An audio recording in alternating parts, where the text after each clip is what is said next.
fois du côté européen, la Commission européenne a autorisé de nouveaux maïs OGM et les États, donc pour le coup la France et les citoyens européens, très largement, même le Parlement européen qui s'y oppose. Et puis cette affaire sur le Monsanto 810 qui est toujours là, et comme vous le savez, ils sont autour aujourd'hui de 50 potentiels dangers dans l'annonce du ministre de l'Agriculture qui vient de faire d'aller dans le sens du projet de la Commission européenne de renationaliser les décisions sur les OGM. On s'est toujours battu contre parce qu'on considère que l'Europe est un espace, que évidemment la dissémination,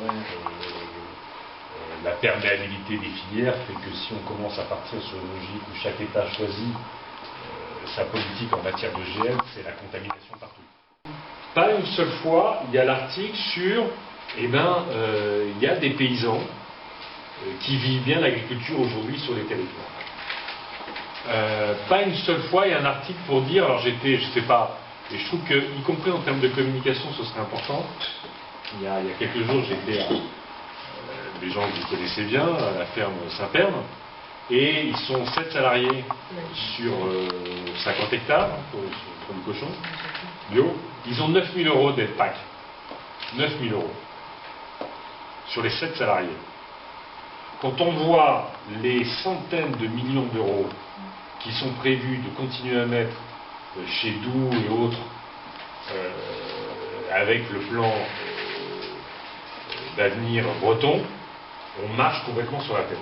On est dans un système où finalement on ne regarde que ce qui a échoué ou ce qui est en train d'échouer, même si franchement le système Doux, GAD, CILI, tout ça, c'est quand même c'est le système catastrophe pour nous, au fond.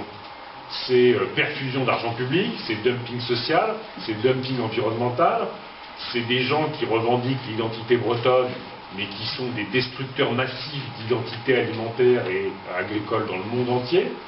Et c'est là qu'est le sujet, c'est là qu'on va mettre l'argent, et c'est là qu'on continue à finalement orienter, malheureusement, les politiques publiques en disant, bah oui, il faut élargir les autorisations, et puis l'intensification et la concentration, et vive les fermes d'usines, et on a perdu 30 000 emplois en 10 ans dans l'agriculture et l'agroalimentaire en Bretagne. On va être là aujourd'hui. On a lancé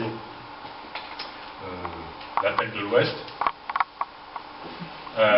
mais qui vise justement à dire ce que pourraient être les éléments d'un nouveau contrat agricole et d'une nouvelle démocratie alimentaire en Bretagne.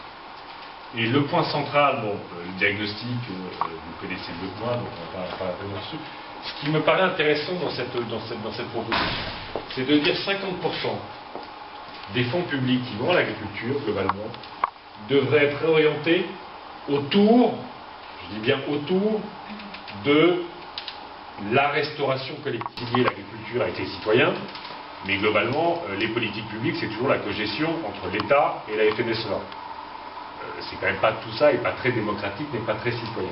Et donc l'idée, ça serait de dire, utilisons les fonds publics à aider à l'organisation, à la structuration de l'agriculture paysanne, avec à son sommet l'agriculture bio, pour qu'elle puisse effectivement fournir, s'organiser pour alimenter massivement la restauration collective.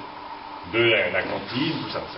C'est pas à l'exclusion de la vente directe, de ce que vous faites, les paniers, tout ça, mais c'est vraiment l'idée de faire ce lien entre les citoyens et l'agriculture.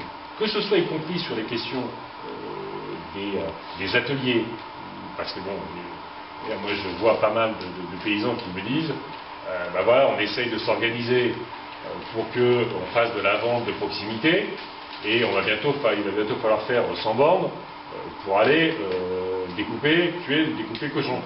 Enfin, ça devient le truc, devient un truc. Enfin, comme je dis, il y a toujours un système qui fait qu'à un moment, y compris, on retombe dans les dispositifs les plus gros.